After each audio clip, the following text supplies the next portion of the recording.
오늘은 인생의 법칙과 예외라는 제목으로 함께 말씀 나누도록 하겠습니다. 말씀에 은혜 받으시는 귀한 분들 되시길 소망합니다.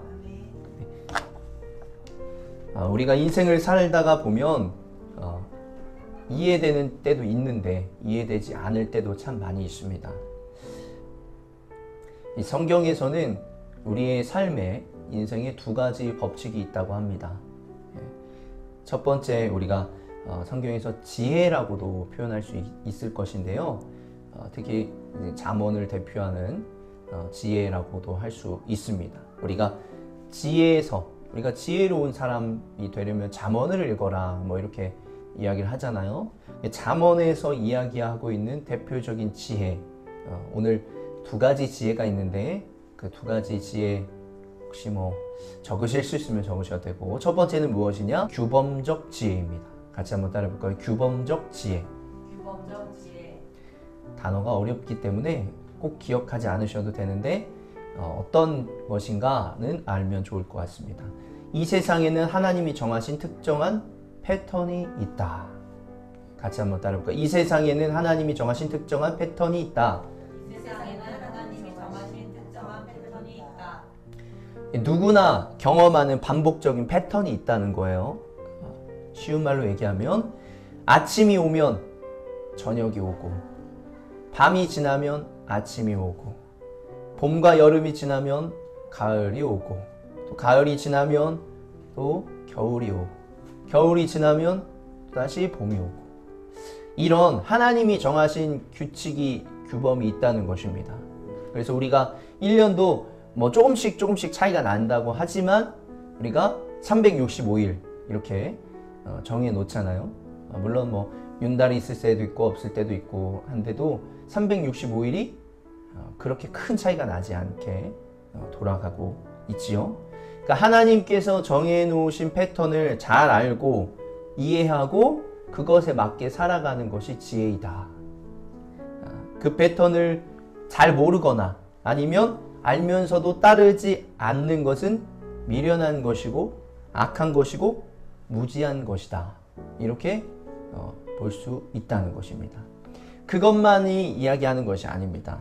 또한 성경에서 보면 이 비슷한 표현으로 심은 대로 거둔다, 뿌린 대로 거둔다, 이런 패턴 역시 하나님께서 이 규범적 지혜로서 말씀하시는 것입니다. 욥은 어떤 사람이죠? 우리 오늘 말씀 읽어봤지만 1장 1절이 굉장히 중요한 말씀입니다. 이 우스라는 곳에 욥이라는 사람이 살고 있었다. 그는 흠이 없고 정직하였으며 하나님을 경외하며 악을 멀리하는 사람이었다. 여기에서 어떤 예외 상황이 있는 것이 아닙니다. 그냥 욥이라는 사람이 하나님의 말씀을 잘 듣고 행하고 실천했던 사람이다. 이렇게 아예 못 박아서 이야기를 하는 것입니다. 그 때문에 이제 우리가 규범적 지혜라고 이야기할 때 또 아까 이야기했듯이 하나님을 잘 섬기는 건 역시도 좋은 것을 심은 것이에요. 그렇기 때문에 하나님을 잘 섬기는 사람은 어떻게 되는 거예요? 이 땅 가운데서도 잘 살게 된다. 왜 그렇죠? 하나님께서 좋은 것을 주시기 때문입니다. 그래서 이들에게 보면 엄청난 많은 것들이 있습니다. 이 욥의 가족들에게 3장 뒤에 부분에 보면 뭐라고 써있죠? 그는 동방에서 으뜸가는 부자였다. 왜 이렇게 되었다는 거죠? 하나님을 잘 섬기고 거기에다가 플러스 좋은 것을 심고 또 아까 얘기했던 어떤 일정한 패턴에 맞게 지혜롭게 살아갔기 때문에 그가 으뜸가는 부자가 될 수 있었다라고 볼 수 있습니다. 거기에 5절에 보면 그가 늘 이렇게 예배를 드렸어요. 자녀들 수에 맞게 하나님께 번제도 드리고 이렇게 하면서 신중하게 하나님 앞에서 늘 자신의 모습을 유지하려고 노력했던 이 욥의 모습을 보게 됩니다. 계속 이렇게 하는 사람이면 얼마나 대단한 사람이라고 볼 수 있겠습니까? 그리고 이것뿐만이 아니라 이거는 이제 어떻게 보면 욥의 모습인 거죠. 욥의 모습인데 이 모습을 보고 8절에 보면 하나님께서도 말씀하시는 거예요. 너는 내 종 욥을 잘 살펴보았느냐? 이 세상에는 그 사람만큼 흠이 없고 정직한 사람, 그렇게 하나님을 경외하며 악을 멀리하는 사람은 없다. 여기에서 중요한 것은 무엇이냐면 하나님이 보시기에도 좋은 사람이다라는 거예요. 우리가 우리 생각 가지고 이렇게 살고 저렇게 살고 하는 것은, 아니면 주변에 다른 사람들이 너 참 잘 산다 이렇게 하는 것은 사람의 평가에 불과하다는 거예요. 근데 사람의 평가만이 아니라 주님께서도 이렇게 평가하고 계시는 거예요. 이게 얼마나 놀라운 그런 말씀이겠습니까? 그러니까 내가 열심히 잘 산다고 하는 것이 꼭 잘 산다는 것이 아니고, 하나님께서 네가 참 잘 살고 있구나, 열심히 살고 있구나, 흠이 없고 정직하구나, 이렇게 칭찬해주는 것이 굉장히 중요하지 않겠습니까? 그래서 이렇게 욥은 이런 사람이었다라고 볼 수 있는 것입니다. 그래서 우리가 이 규범적 지혜가 이런 것이다 라고 볼 수 있습니다. 다른 말씀에서도 보면 욥기 4장 8절에 내가 본대로 악을 갈아 재난을 뿌리는 자는 그대로 거두리라. 이게 규범적 지혜라는 거예요. 갈라디아서 6장 7절 자기를 속이지 마십시오. 하나님은 조롱을 받으실 분이 아니십니다. 사람은 무엇을 심든지 심은 대로 거둘 것입니다. 이렇게 이야기를 하는 것이 규범적 지혜다. 이 어떤 삶의 패턴, 내가 좋은 것을 심으면 그대로 오는 것, 이 패턴이 있다는 거죠. 그래서 이 세상의 패턴과 이 삶의 패턴, 하나님께 대한 패턴을 잘 지켜 나아가는 것이, 그것이 지혜다 라고 이야기를 하고, 우리가 생각해봐도 그렇죠? 대부분 이렇게 생각을 합니다. 이것이 또 이렇게 살아가는 것이 지혜롭게 살아가는 삶이다 라고 볼 수 있습니다. 지금까지 아무튼 다루었던 내용이 성경에서 말하는 규범적 지혜다. 성경에서 큰 틀을 이루고 우리의 삶 가운데도 중요한 법칙 중에 하나가 이런 패턴이고 이런 방식이다. 여러분들이 뭐 책이나 어떤 지식이나 이런 것들을 보면 다 패턴이 있습니다. 예측이, 과거를 보며 예측을 하는 거죠, 미래를. 성경에서 말하는 지혜롭게 살아가는 방식이라고 볼 수 있고, 잠언서에 특히 이러한 내용이 나오죠. 하나님을 경외하는 것이 지혜의 근본이다. 이런 내용들도 나오고 있습니다. 우리 속담에서도 콩 심은 데 콩 나고 팥 심은 데 팥 난다. 이렇게 이야기를 하고, 예수님께서도 이야기를 합니다. 너희가 하늘을 보면 그 다음 어떻게 될지를 예측하지 않냐. 구름이 쌓이면 비가 오겠구나. 이런 말씀들을 하고 계시죠. 그러니까 우리가 쌓은 선이 우리에게 돌아오는 것이에요. 많이 베풀고 많이 섬기는 사람이 많이 또 베품을 받고 섬김을 받는 것이에요. 악을 심으면 악이 돌아오고 선을 심으면 선이 돌아오는 것입니다. 제가 제 스스로를 생각해 보면 제가 악을 심진 않습니다. 악을 심는 스타일이 아니다 보니까 평화주의자라서 그런지 몰라도 저에게 악을 심는 사람이 없어요.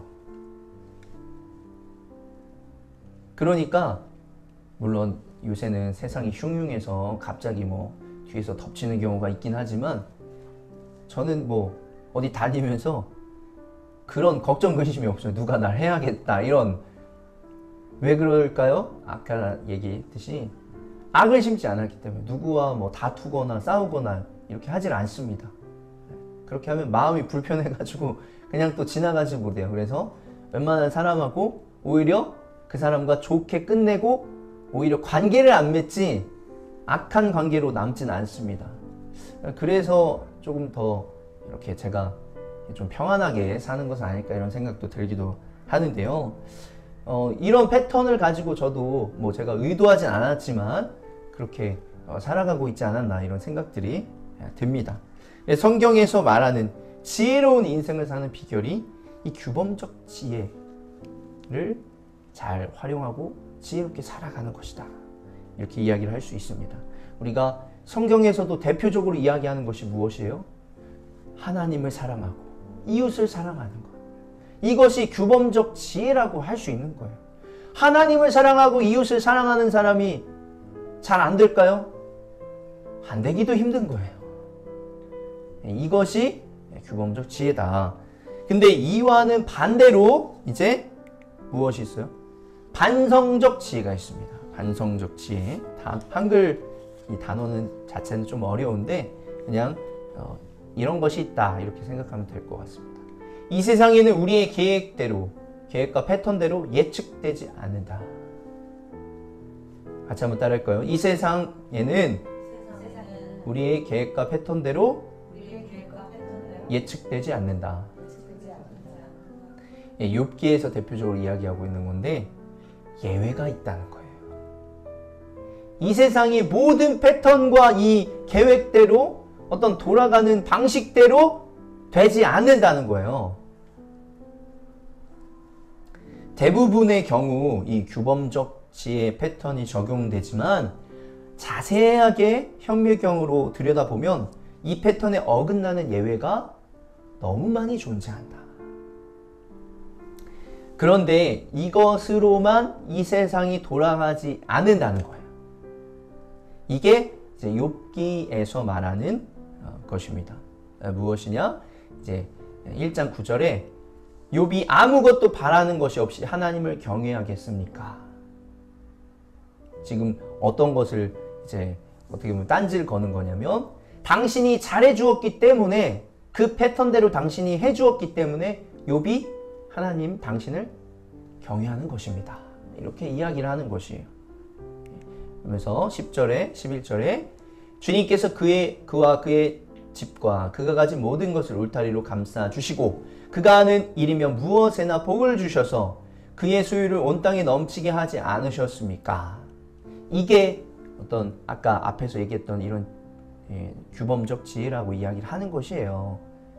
그러니까 우리가 하나님께 한 만큼 하나님께서 우리에게 해주신다. 이게 규범적 지혜 아니겠습니까? 하나님께서 우리가 잘 믿고 잘 섬기면 지켜주시고 복을 주시고 인도해 주신다. 예. 아마 대부분의 사람들은 이 마음을 가지고 신앙생활을 하고 있다라는 거예요. 이제라도 주님께서 손을 드셔서 그가 가진 모든 것을 치시면 그거는 주님 앞에서 주님을 저주할 것입니다. 이렇게 이 균열을 그러니까 하나님과 이 욥의 이 믿음, 신뢰 관계에 균열을 내고 있는 거예요. 보면 하나님의 규범을 모르거나 따르지 않으면 고통과 어려움이 찾아온다. 이렇게 규범적 지혜는 말할 수 있어요. 그런데 그렇다고 해서 그 밑에 보면 고통과 어려움이 찾아오면 그것은 전부 하나님의 규범을 모르거나 따르지 않았기 때문이다. 라고 하면 안 된다는 거예요. 이해가 되시나요? 과거 유대인들은 어땠죠? 성경에 맹인이나 저는 자나 이런 죄를 가지고 그러니까 그것을 죄라고 표현했죠. 그 사람들을 장애를 가지고 태어난 사람들 다 뭐라고 얘기했어요? 너의 죄는 아니면 부모의 죄 때문이다. 이렇게 이야기를 했다는 거예요. 예. 그런데 성경은 뭐라고 이야기를 해요? 예수님은 뭐라고 얘기했죠? 그것 때문이 아니다. 이야기를 하는 거예요. 마찬가지로 우리에게도 고통과 어려움이 찾아온다면 모든 것이 다 내가 하나님을 잘 섬기지 않아서 잘 따르지 않아서 라고만 말할 수는 없다는 거예요. 물론 내가 죄를 지어서 아까 얘기했듯이 악을 쌓아서 악이 돌아오는 경우도 있어요.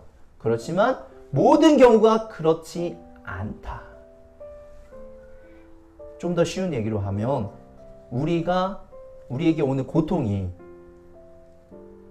내가 이것 때문이야 라고 떠오를 때도 있지만 알게 되는 때도 있지만 이게 왜 갑자기 나에게 찾아왔지 라고 하는 이유를 알 수 없는 고통과 어려움들이 우리에게 있다는 거예요.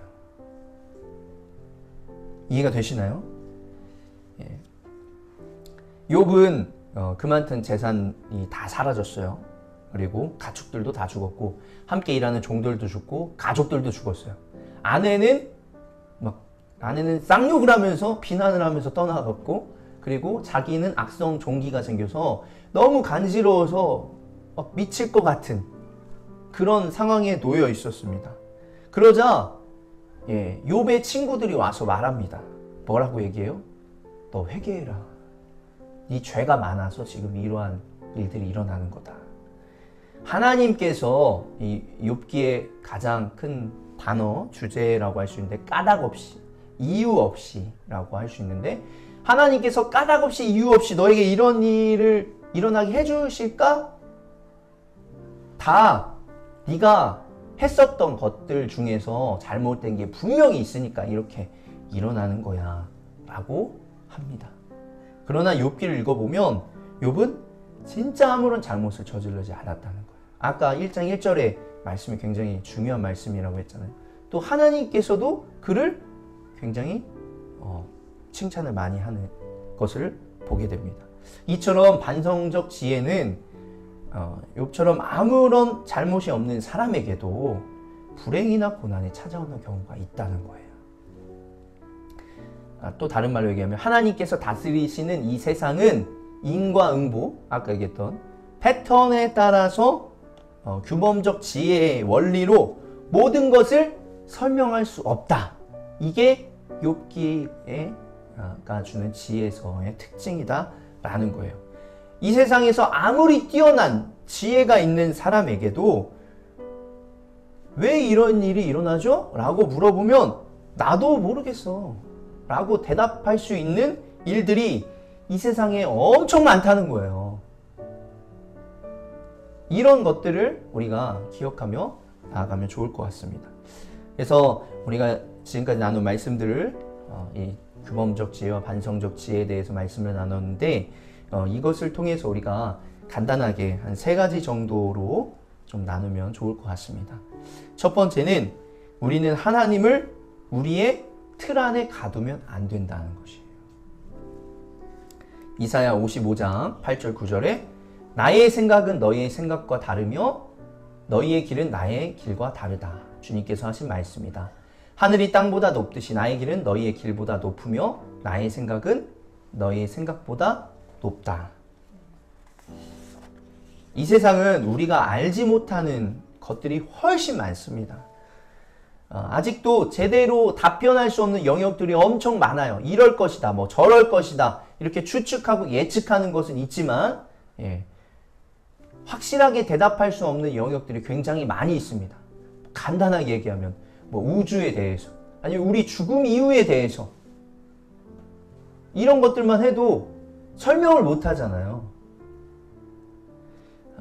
성경에서는 이런 인간의 이해를 뛰어넘는 그런 표현을 뭐라고 얘기하냐면 놀랍고 기묘하고 신묘막측하다.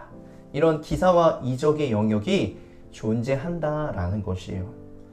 우리가 뭐 오래 살아야 뭐 100세 아니겠습니까? 100살도 살지 못한 인간이 지금까지 정말 여러 해 동안 또 책으로 지식으로 남겨왔어요. 남겨왔음에도 불구하고 아직도 설명하지 못하는 부분들이 엄청 많다는 거예요. 그러니까 우리 인간이 하나님이 일하시는 방식이나 그 규모에 우리가 따라갈 수 없고 예측할 수 없어요. 그러기에 우리는 우리의 이 생각의 틀 안에 하나님을 가두면 안 됩니다. 그렇게 하지 말고 하나님께서 더 크게 역사하실 것이다. 이것을 기대하며 우리가 살아가야 될 줄로 믿습니다. 두 번째는 이 지혜와 겸손의 의미를 다시 한번 생각해 봐야 합니다. 한번 따라해 볼까요? 지혜와 겸손. 지혜와 겸손. 지혜롭게 되는 것은 매우 중요하지요. 하지만 내가 아는 지혜가 전부인 것처럼 생각하면 안 된다는 것이에요. 우리의 지혜는 지극히 제한적입니다. 마치 코끼리의 다리를 만져보면서 코끼리를 다 봤다 이렇게 말하는 것과 똑같은 거죠. 우리가 모르는 것이 많다고 인정하는 것이 겸손한 사람입니다. 우리가 이 세상에서도 내가 다 안다. 내가 다 안다. 내가 모든 것을 할 수 있다. 이렇게 생각하지 마시고 그렇게 생각하는 사람은 뭐예요? 다른 말로 내가 신이다 이렇게 생각하는 거예요. 내가 신이다 이렇게 생각하는 것이 얼마나 어리석은 일인지 우리는 알길 소망하고 모르는 것이 많다고 인정하는 것이 오히려 겸손한 사람입니다. 그러기에 우리는 겸손하게 하나님을 인정하고 하나님의 뜻을 구할 수 있는 분들이 되시기를 간절히 소망합니다. 오히려 내가 부족하고 연약하다. 인간이 완벽하지 않잖아요.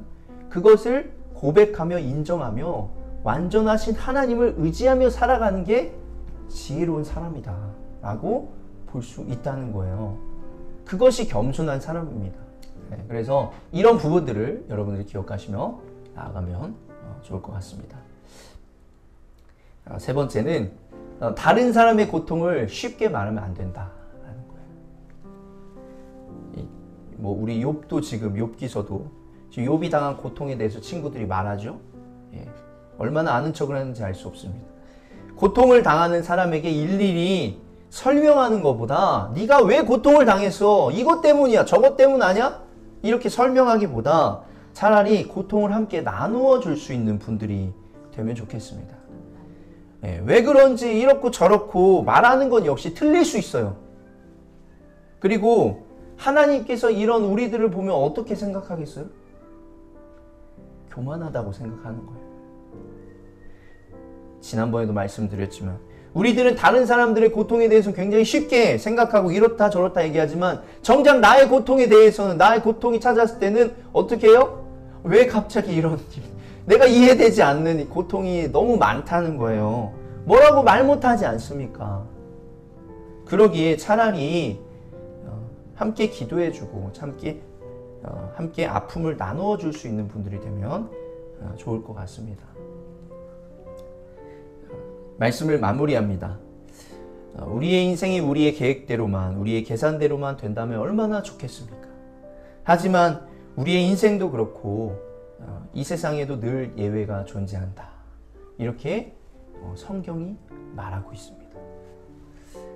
그러기에 더 공감이 되지 않나 생각이 됩니다.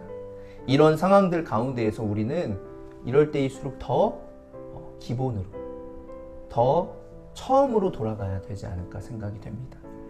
이 욥처럼 1장 1절의 말씀처럼 우리는 겸손하게 하루하루 하나님을 예배하면서 내가 하나님을 의지하며 살아가겠습니다. 이렇게 고백하며 또 그렇게 살아갈 수 있는 분들이 되기를 간절히 소망합니다. 아멘.